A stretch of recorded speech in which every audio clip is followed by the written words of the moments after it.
여러분 한 주일 동안 평안하셨습니까? 벌써 2019년의 마지막 안식일이 되었습니다. 하나님의 은혜를 생각할 때 우리가 말로 표현할 수 없을 하나님의 은혜가 분명히 있었음을 여러분이 이 자리에 계심으로 인해서 증명이 되는 것 같습니다. 수많은 일들이 있었고 좋은 일도 있었지만 어려운 일도 있었을 것입니다. 힘들고 괴로운 일도 있었을 것입니다. 그러나 오늘 우리가 믿음의 자리에 있다는 이것만으로도 하나님의 은혜가 풍성하시다 하는 것을 고백할 수밖에 없습니다. 여러 많은 성도님들이 이곳저곳 또 보이지 않는 곳에서 수고해 주셨기 때문에 또 이렇게 저희 교회를 놔두고 임시로 불편하게 예배드리는 그 시간 우리가 하나도 흐트러짐 없이 또 한 분도 낙오됨 없이 하나님께 영광 돌리고 또 이 교회를 잘 지켜왔던 것 같습니다. 오늘 찬양대 찬양이 참 은혜가 되셨지요? 감동받으셨지요? 대곡을 하셨습니다. 지난 2년 동안 이 찬양들을 위해서 수고하신 또 우리 안덕 집사님, 또 앞으로 계속 수고하실 모든 분들께 하나님의 크신 은혜가 함께 하시길 바라겠습니다. 우리 모든 성도님 개개인이 얼마나 수고하셨는가를 다 얘기하면 아마 설교를 못할 것 같아요.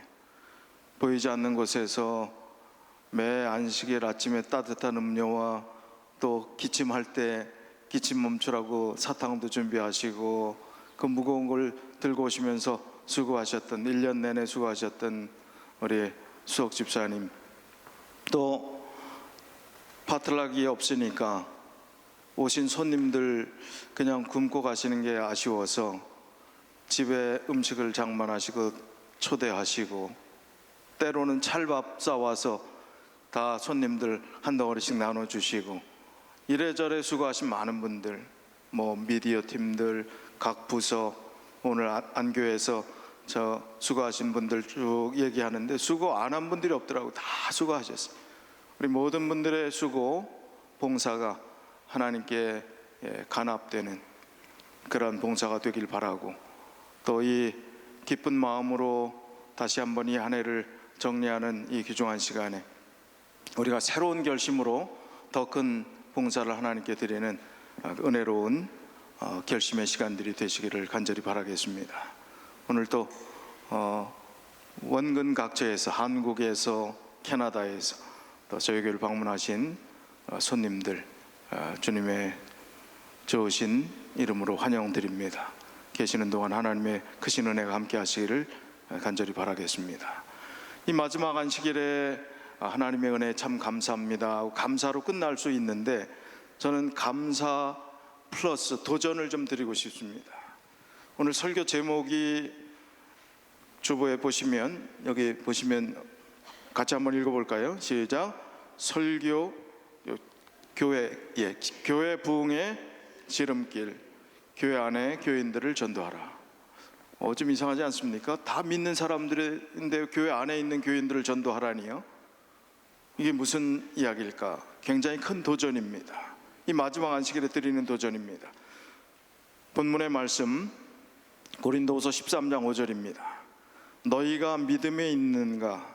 너희 자신을 시험하고 너희 자신을 확증하라. 예수 그리스도께서 너희 안에 계신 줄을 너희가 스스로 알지 못하느냐?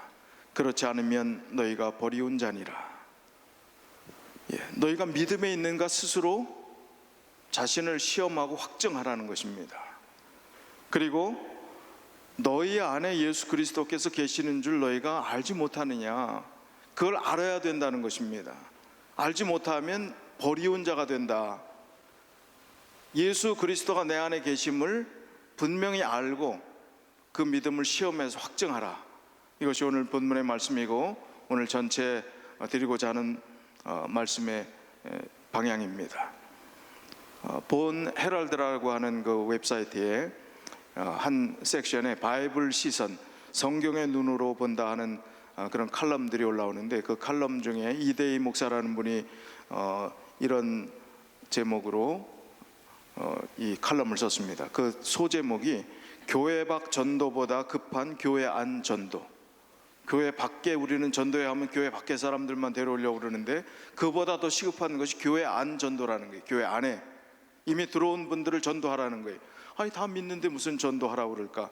자, 이 칼럼에 있는 내용을 조금 읽겠습니다. 많은 사람들이 전도에 대한 오해 중 하나는 전도를 불신자에게만 한정지어 이해를 한다는 점이다. 전도는 복음을 전하는 것이다. 복음은 불신자에게만 아닌 나를 비롯하여 이미 믿은 사람에게도 계속 전도가 필요하다. 전도는 불신자와 기신자 모두 해당된다. 복음은 모두에게 필요하다. 기존 신자도 계속 복음으로 조명받아야 영혼이 새롭게 된다. 성경에 전도자란 말은 있지만 우리처럼 생각하는 그런 전도는 없다. 전도는 성도를 온전하게 세우고 분부한 것을 가르쳐 지켜 행하는 제자를 삼는 일이 최고의 전도다. 예수님은 우리와 같은 전도 프로그램에 시간을 많이 보낸 것보다 전도할 수 있는 제자를 전도하는 일에 더 집중했다. 그 결과 12명의 소수 인원이지만 이들을 제자로 삼아 그들을 통하여 전도가 되어 열방을 향해 전도가 이루어졌다. 전도자가 가장 좋은 전도지다. 성경의 전도는 넓은 개념이다. 가르치고 구제하고 봉사하는 것도 전도다. 그런데 우리는 이분법으로 접근한다. 지금이야말로 한국 교회는 교회 밖보다 교회를 먼저 전도할 때다. 각각 그리스도인들이 전도자로 살지 못하는 지금 우리에게는 교회를 전도하는 일이 더 시급하다. 1900년도, 1800년대, 90년대 후반에 기독교가 들어오고 한국 교회 1900년대 기독교회는 우리 대한제국의 그 시대에 기독교 인구는 국민의 1%였습니다. 그런데 지금은 1000만 명이 넘었어요. 1000만 명이 4명 중에 하나가 25%가 기독교인이 되었습니다.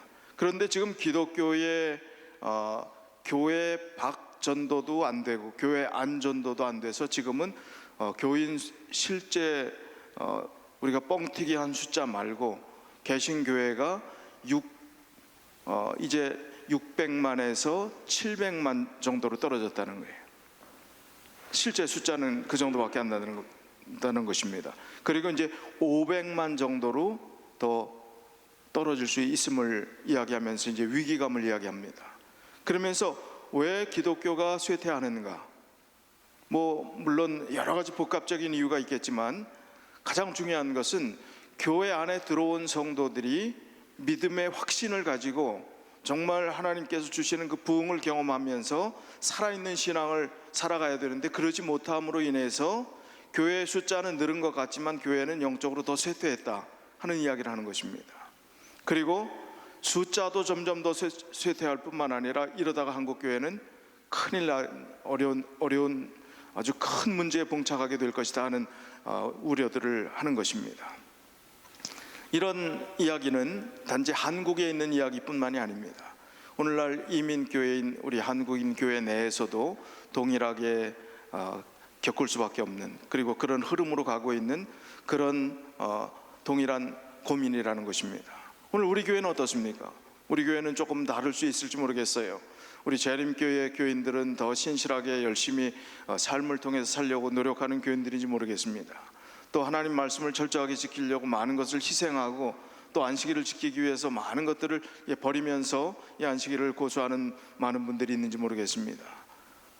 혹 조금 나을지는 몰라도 이런 흐름 속에서 우리는 절대 상관없다라고 자신 있게 말할 수는 없으리라고 생각합니다. 우리도 그런 연약함 또 그런 부족함이 있다는 것입니다. 성경의 전도의 개념이 또 우리가 이 교회 내에서 우리 교인들이 자라나야 될 그런 부분에 대해서 에베소서 4장 11절로 13절에 이렇게 표현하고 있습니다. 그가 혹은 사도로 혹은 선지자로 혹은 복음 전하는 자로 혹은 목사와 교사로 주셨으니 이는 성도를 온전케 하며 봉사의 일을 하게 하며 그리스도의 몸을 세우려 하심이라. 우리가 다 하나님의 아들을 믿는 것과 아는 일에 하나가 되어 온전한 사람을 이루어 그리스도의 장성한 분량이 충만한 데까지 이르리니. 자, 이 말씀 교회 밖의 사람들에게 한 말씀입니까? 안에, 교회 안에 있는 사람들에게 한 것입니다. 교회 안에 있는 사람들이 각각 다른 은사대로 각각 다른 역할들을 다 하되 성도들을 온전케 하며 봉사일을 하고 또 그리스도의 몸을 세우는 그 일에 연합해서 최선을 다하라는 것입니다. 13절에 강조하는 부분이 뭡니까? 우리가 다 하나님의 아들을 믿는 것과 하나님의 아들 예수 그리스도를 믿는 것을 우리 교인들, 모든 교회 안에 있는 교인들이 굉장히 중요하게 여겨야 된다는 거예요. 믿는 것과, 그 다음에 또 믿는 걸로 끝나는 게 아니라 뭐 하는 것? 그 다음에요? 아는 것. 믿는 것은 아는 것이 아닌가? 근데 왜 믿는 것이라고 따로 아는 것을 분류했을까? 제대로 알으라는 것입니다. 제대로 알라는 것입니다.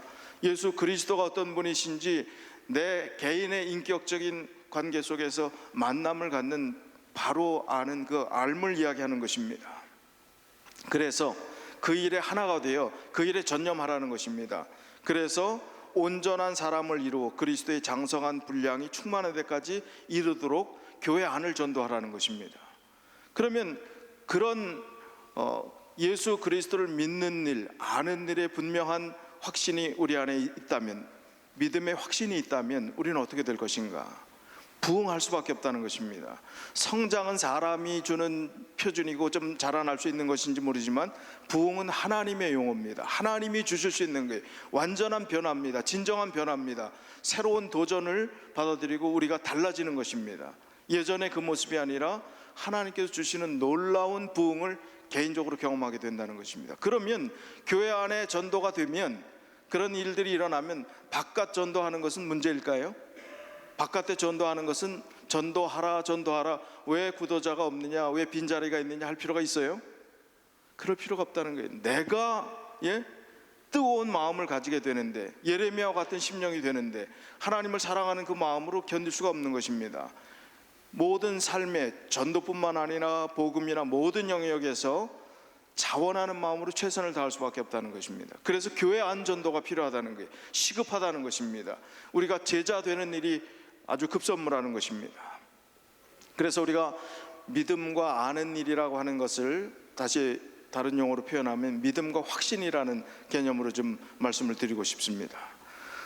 요한이 특별히 아주 애타는 마음을 가진 것 같아요. 어제 저녁까지 요한복음에 거의 2년 넘는 시간 동안 요한복음을 강해하는, 금요일마다 강해했던 말씀을 이제 마쳤습니다.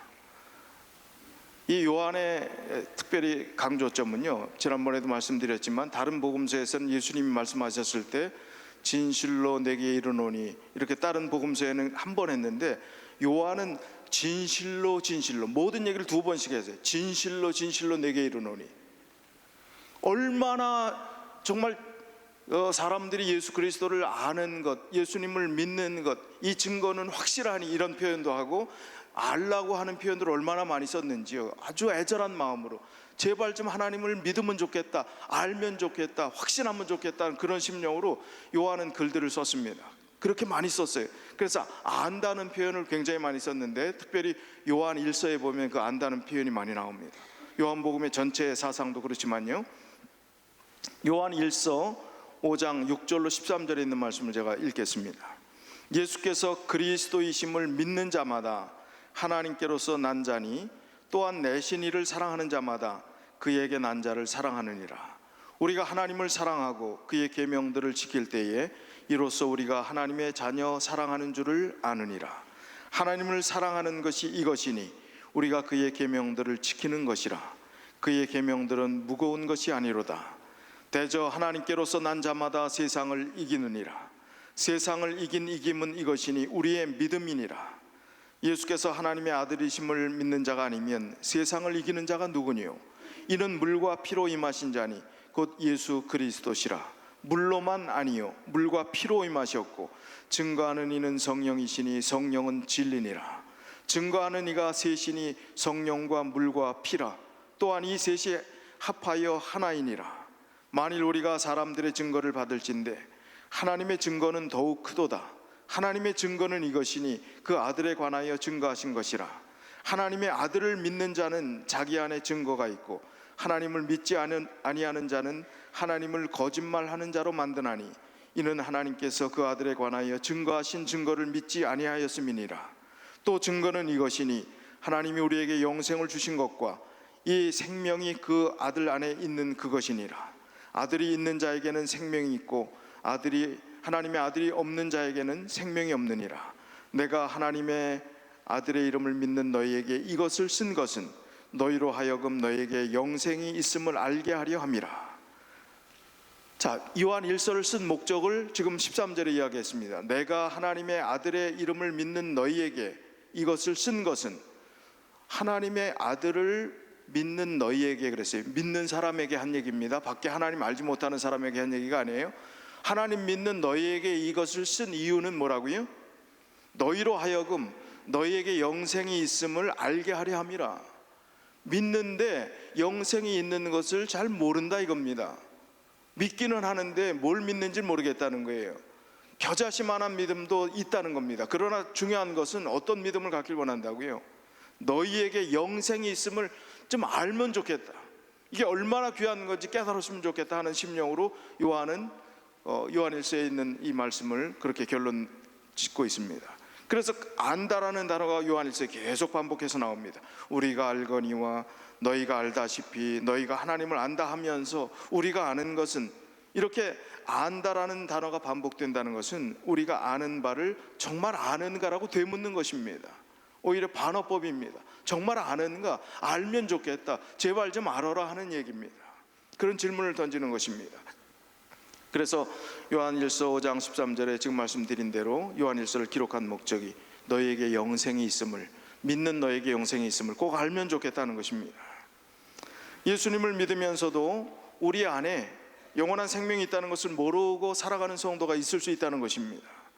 다시 말하면 믿음은 가지고 있지만 확신이 부족한 성도들이 있다는 것입니다. 믿음이 없는 사람이 이 자리에 올 수 있나요? 오늘 믿음이 없으면 여기 그냥 오셨나요? 파트락도 없는데? 예? 점심 안 줘요. 오늘 다음 주부터 있습니다. 왜 오셨어요? 뭐 집에 재밌는 일이 없어서 오셨습니까? 심심해서? 아니잖아요.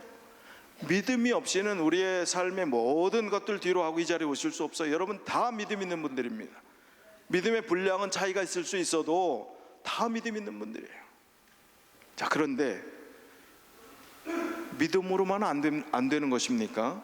근데 성경은 왜 믿으면 된다고 하지 자꾸 뭐 꼭 확신을 가져야 된다고 이야기를 합니까? 성경에 확신을 가지라는 얘기가 있어요?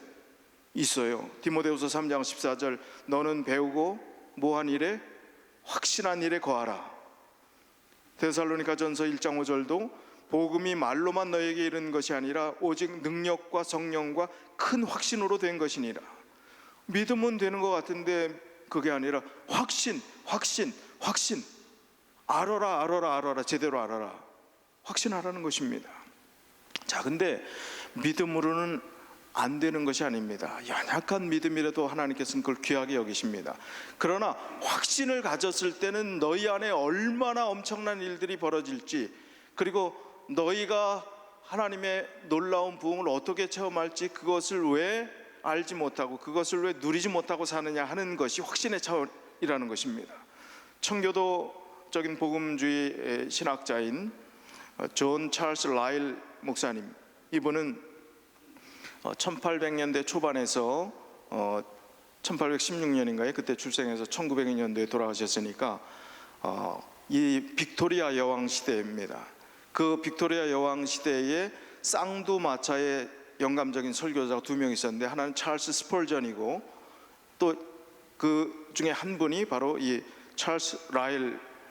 존 찰스 라일 목사입니다. 이 라일 목사님이 이런 얘기를 했습니다. 믿음은 뿌리와 같다면 확신은 꽃과 같다. 믿음이 뿌리라면 확신은 꽃과 같다는 것입니다. 자, 뿌리 없이 꽃만 있을 수 있나요? 믿음이 없이 확신이 있을 수 있나요? 없어요.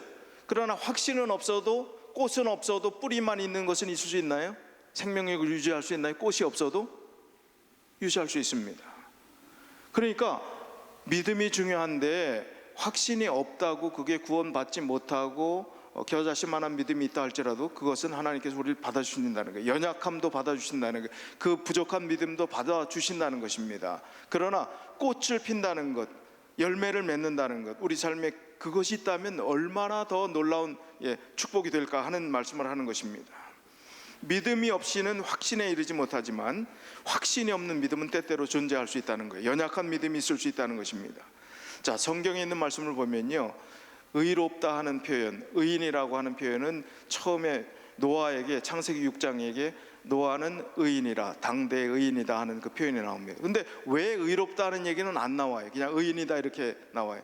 근데 최초로 그 다음에 왜 이 사람이 의롭게 되었다라는 얘기가 나온 그 말씀은 창세기 15장 6절의 말씀입니다. 누구에게 해당되는 말씀입니까? 그 정도면 아브라함이라고 하는 이름 전에 아브람입니다. 아브라함 그러면 뭔가 이제 하나님께서 인정하시고 바꿔준 이름 같잖아요. 아브람이면 아직 멀었다는 거예요. 그 이름이 바뀌기 전입니다. 근데 아브람이 믿음으로 의롭게 됐다, 그렇게 창세기 15장 6절에 이야기를 합니다. 창세기 15장 5절 6절 제가 읽겠습니다. 하나님께서 그를 이끌고, 아브라함을 이끌고 밖으로 나가 가라사대 하늘을 우러러 뭇별을 셀 수 있나 보라. 또 그에게 이르시되 내 자손이 이와 같으리라. 아브라함이 여호와를 믿으니 여호와께서 이를 그의 의로 여기시고. 자, 왜 의롭게 여겼어요? 하나님께서 아브라함도 되기 전인데 어떻게 했기 때문에?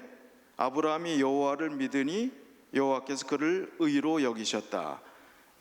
믿으니 의로 여겼다. 근데 그 믿음이 얼마나 오래 가는지 한번 볼까요? 믿었으면 믿은 사람처럼 행동을 해야 되는데 이 아브라함이 어떻게 했습니까? 창세기 15장의 배경을 보니까 어떤 배경이냐면 바로 하나님께서 보여주시기 전에 어떤 태도를 가졌는가 하면, 원래 하나님의 약속은 창세기 12장에 이루어집니다. 너희가 본토 아비의 집을 떠나서 내가 지시하는 땅으로 가라. 그러면 너희에게 창대한 복을 주고 또 많은 자손을 허락해 주시고 축복하시겠다고 하신 약속은 창세기 12장에 이미 주어진 거예요. 창세기 12장에 주어진 그 약속을 가지고 한 10년 기다린 것 같아요. 창세기 15장 이후에 보니까 그때 10년을 기다렸다는 얘기가 나와요. 10년이라는 얘기가 나옵니다. 근데 자식이 없어요. 나이는 점점 많아져 가는데, 그러니까 도저히 안 되니까 자식의 우리의 대를 이어서 유업을 이을 사람은 15장에 누구를 생각합니까? 처음에 믿음직한 사람이 우리 집안에 자녀가 없으니 누구가 대를 이으면 좋겠다? 그 집안의 종, 가장 듬직한 종 엘리에셀을 택해서 내 아들로 양자로 삼아서 그 일들을 해야 되겠다라고 생각했을 때 자기 인간적인 머리를 굴린 거 아니에요. 자기가 판단한 것 아닙니까? 하나님의 약속을 의심한 것 아닙니까? 그것이 하나님의 뜻일 거라고 자기가 간주해 버린 것 아닙니까? 그랬을 때 그게 아니라 하는 것을 보여주시기 위해서 하나님께서 아브라함을 불러서 밖에 나가서 보여주신 것입니다. 자, 이 믿음은 우리가 무엇을 보았을 때 눈에 잡히는 것이 있고 보이는 것이 있고 만져졌을 때 믿는 그 믿음은 기초적인 초보적인 믿음인가요? 진짜 믿음인가요? 그거는 아브라함이 하늘의 별을 보여주고 바다의 모래같이 너희 자손이 많겠다고 하니까 보고 믿었어요. 그걸 보고 시청각 교제를 통해서 믿었습니다. 어떤 면에서 좀 초보적인 믿음인 것 같습니다. 자, 그리고 이제 정말 뭔가 있겠지 하고 기다리는데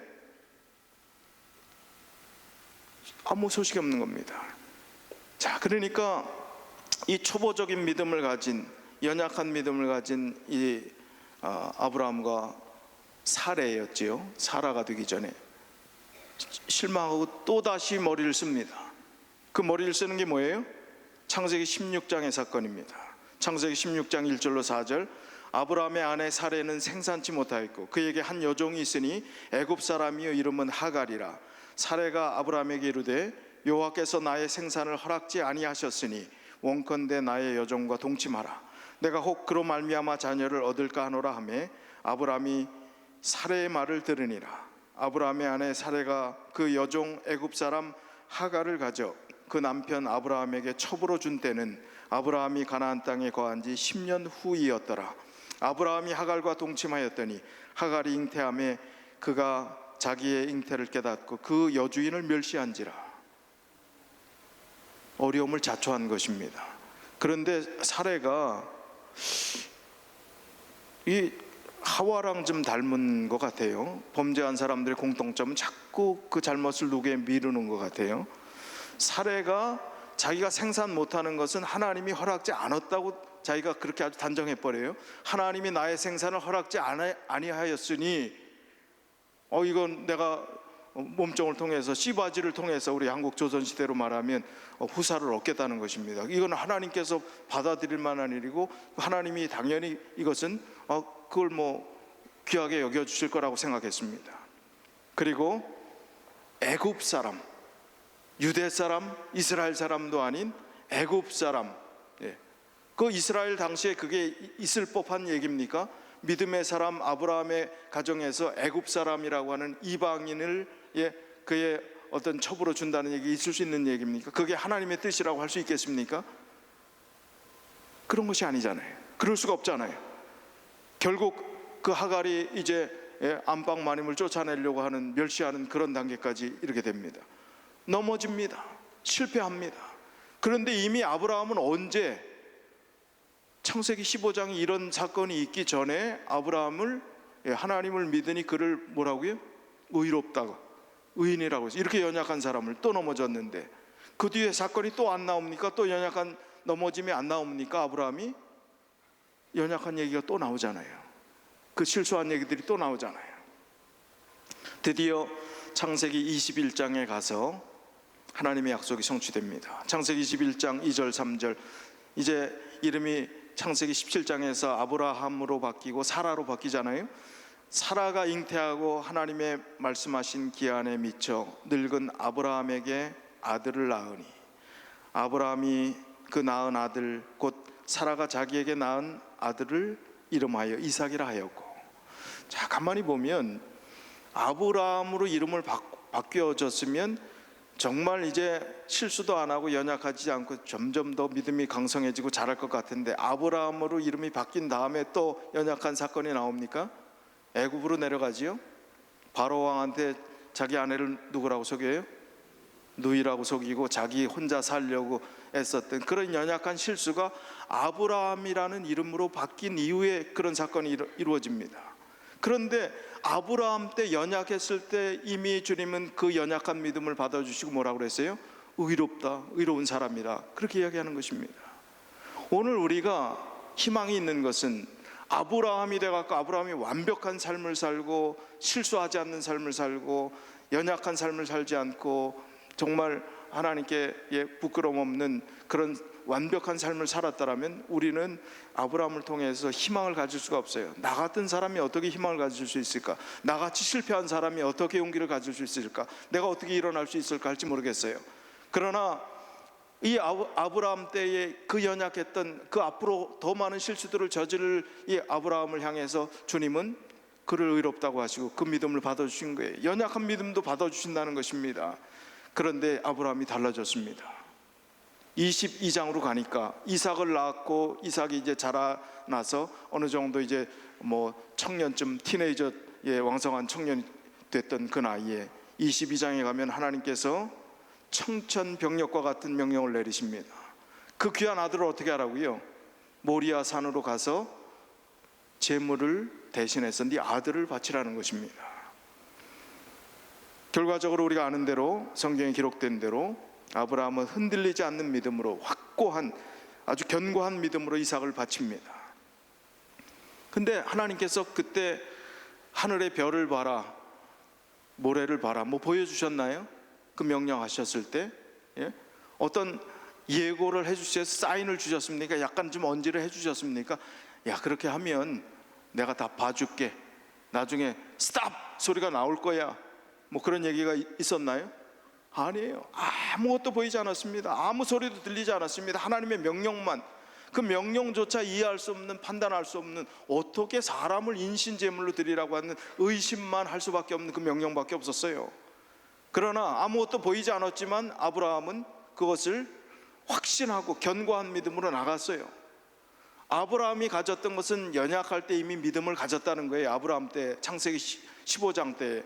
그런데 그가 지금 가졌던 믿음은, 22장의 믿음은 확신입니다. 믿음 더하기 확신입니다. 그럴 때 이 아브라함이 믿음의 조상이 된 것입니다. 온전한 믿음의 조상이 된 것입니다. 연약하고 실수했다고 하나님 버리시는 하나님이 아니라 기회를 주시는 하나님, 그 하나님의 사랑을 깨닫고 그 하나님의 은혜 가운데 거할 때 그의 믿음은 확고해진 것입니다. 확신 가운데 거하게 된 것입니다. 그럴 때 그런 놀라운 역사가 일어날 수 있었던 거예요. 그런 믿음까지 발휘될 수 있었던 것입니다. 그리고 그가 그런 하나님의 은혜 가운데서 확신하며 순종할 때 얻어진 그 믿음의 귀한 덕목들을 오늘 우리가 다시 한번 배울 수가 있는 것입니다. 지극히 연약한 믿음, 때로는 불안하고 두려워하고 의심이 섞여 있는 그 작은 믿음이라 할지라도 하나님께서 그 믿음을 의로 여기셔서 우리를 구원해 주신다는 것, 그것을 아브라함의 예를 통해서 우리에게 보여주시는 것입니다. 이사야 42장 3절에 보니까 상한 갈대를 꺾지 아니하며 꺼져가는 등불을 끄지 아니하고 진리로 공의를 베풀겠다 하신 이 말씀의 의미를 보면 연약한 자에게 하나님의 사랑이 동일하게 응하고 있음을 이야기하는 것입니다. 자, 믿음의 확신을, 그런데 성경은 계속해서 이야기하는 것이 무엇일까요? 믿음의 확신을 가지면 어떻게 될까요? 시각장애자와 또 이제 죽음을 앞두는 호스피스 환자들을 위해서 좋은 글을 제공하는 웹사이트가 있는데 냉수 한 그릇 창고라는 그 웹사이트에 이런 믿음과 확신에 대한 이런 예를 들었어요. 그 좋은 얘기 때문에 제가 설명해 드리겠습니다.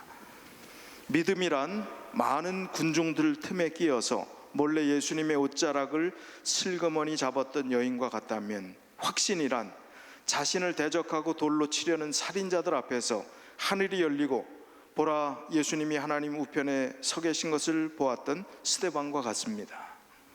믿음이란 십자가상에서 한 강도가 주여 당신의 나라에 임하실 때 나를 기억하소서라고 간청했던 한 강도와 같다면, 확신이란 모든 것을 잃어버리고 자신의 건강마저 상실한 채 먼지더미에 앉아서 내가 알기로는 나의 구속자가 살아계신다고 고백했던 욥과 같습니다.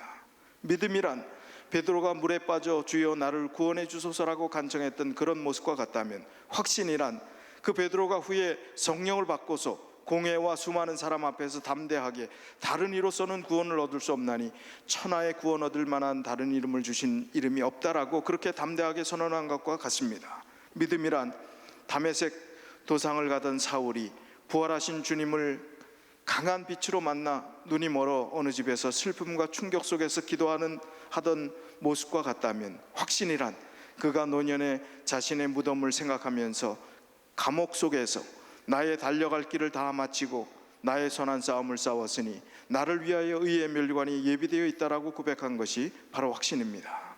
믿음이란 내가 믿나이다, 그러나 나의 믿음 없는 것을 도와주소서라고 간청하는 그런 간곡한 음성이라면, 확신이란 그 누가 하나님의 사랑에서 나를 끊을 수 있으리요, 누가 나를 정죄하고 송사하리요라고 고백하는 담대한 외침과 같습니다. 믿음으로 구원을 얻었지만 그 믿음이 견고해지고 확실해지는 것이 확신인데, 그 확신이 있고 없고는 이런 차이가 있는 것 같습니다. 신앙생활의 현상 유지냐, 신앙생활의 부흥이냐. 믿음만 있으면 신앙생활의 현상 유지, 하늘나라 가는 것 때문에 못해서 행위로 걱정할 필요는 없는 것 같습니다. 주님이 연약한 겨자씨만한 믿음도 받아주시니까. 그러나 현상 유지를 하겠습니까? 현상보다 더 쇠퇴할까요? 가만히 있으면, 확신이 없다면 쇠퇴할 수밖에 없습니다. 현상 유지냐 부흥이냐, 이게 얼마나 큰 차이가 우리에게 그 차이점이 느끼게 될까요? 믿음의 확신을 주는 많은 성경절들이 있습니다. 요한복음 6장 37절에 아버지께서 내게 주시는 자는 다 내게로 올 것이요 내게 오는 자는 내가 결코 내쫓지 아니하리라. 정말 모든 것을 용납해 주시는, 연약하고 실패하고 실수하고 넘어졌던 모든 사람들을 용납해 주시는, 받아주시는 주님의 사랑이 있기 때문에, 결코 내쫓지 않는 그분의 은혜가 있기 때문에 주님 앞에 담대히 나갈 수 있는 것입니다. 요한복음 10장 28절에 내가 그들에게 영생을 주노니 영원히 멸망하지 아니할 것이요 또 그들을 내 손에서 빼앗을 자가 없느니라. 그들을 주신 내 아버지는 만물보다 크심에 아무도 아버지 손에서 빼앗을 수 없느니라. 얼마나 용기가 됩니까? 절대로 놓지 않겠다고 하신, 누구도 빼앗을 수 없다고 하신 그 주님의 사랑이 있기 때문에 우리가 주님 앞에 나갈 수 있는 것입니다. 에베소서 1장 13절이요, 그 안에서 너희도 진리의 말씀 곧 너희의 구원의 복음을 듣고 그 안에서 또한 믿어 약속의 성령으로 인치심을 받았으니. 인치심을 받았다는 건 뭐예요? 도장을 찍었다. 도장을 찍었다는 건 계약을 맺었다는 것입니다. 약속, 사인을 했다는 것입니다. 이것은 하나님께서 보증하셨다는 것입니다. 하나님의 백성으로 끝까지 우리가 연약한 믿음을 가지고 포기하지 않고 끝까지 놓지 않았을 때 주님은 받아주겠다는 것입니다. 그러나 확신을 가지라는 것입니다. 그 확신은 놀라운 축복이 우리에게 주어진다는 것입니다. 어떤 청교도가 이렇게 이야기했습니다. 믿음이 걷는 것이라면 확신은 뛰는 것입니다. 확신은 새의 날개와 같다고 표현했습니다. 새가 날지 못한다면 얼마나 우스꽝스럽겠습니까? 여러분, 새에게 날개가 있음에도 불구하고 그 가냘픈 다리로 뒤뚱뒤뚱 걸어다니고 뛰어다닌다고 생각해 보세요. 날 수 있는데도 불구하고 얼마나 우스꽝스럽습니까? 확신이 없는 믿음 생활은 마치 새가 가냘픈 다리로 뛰어가는 것과 똑같습니다. 자기가 날 수 있는데 날 수 있다는 걸 모르는 것과 같습니다. 믿음만 가진 것은 그렇게 연약한 생활이라는 거예요. 확신을 갖는 생활은 날개를 가지고 펼쳐나가는 것입니다. 무한한 세계를 향해서 높이 날아가는 것입니다. 넓은 세계를 볼 수 있는 것입니다. 하나님의 은혜를 볼 수 있는 거예요. 하나님의 시각에서 관계를 맺을 수 있는 것입니다. 하나님의 시각에서 사명을 느낄 수 있고 인간관계를 맺을 수 있고 하나님께서 원하시는 것이 무엇인가를 큰 그림으로 보는 것입니다. 믿음만 가졌다고 하면 그 믿음 지키려고 연연하는 거예요. 그 믿음이 현상 유지가 아니라 자꾸 쇠퇴하고 자꾸 물러가고 그러니까 점점 더 위축되는 거예요. 그래서 믿음의 파선이라는 이야기, 한번 히브리서에 보면 은혜를 맛본 자가 뒤로 물러가는 이야기, 그런 이야기들이 거기서 나오는 것입니다. 올바른 믿음이라고 할 수 없는 것을 내가 믿었다고 착각했기 때문에 그런 결과들을 가져올 수 있는 것입니다. 그래서 확신하라, 확증하라, 확신 가운데 거하라 하는 얘기를 성경은 계속 얘기하고 있는 것입니다. 이제 우리가 새 장에서 나와야 합니다. 새 장에서 처음 나오면 그 새가 새 장에서만 평생 살았기 때문에 자기가 날 수 있다는 사실을 망각해요. 날려고 하지를 않습니다. 그 사실을 알아야 합니다. 자기가 날 수 있다는 것을 알아야 합니다. 그러면 날 수 있어요. 우리가 하나님을 아는 것은, 너희가 하나님을 알라고 하는 것은, 말씀을 알라고 하는 것은, 복음을 이해하라고 하는 것은, 하나님을 알라고 하는 것은 날개를 가지라는 얘기입니다. 놀라운 일들을 펼치라는 것입니다. 우리 믿음의 날개를 펴서 우리가 날 수 있는 존재임을 알라는 것입니다. 깨달으라는 것입니다. 그래서 우리가 확신 가운데서 믿음의 날개를 펴서 날 수 있는 사람들이 되었으면 좋겠습니다. 믿음의 날개를 펴서 새 장에서 나온 사람들이 하루아침에 날지 못해요. 연습이 필요합니다. 훈련이 필요합니다. 그게 믿음의 훈련입니다.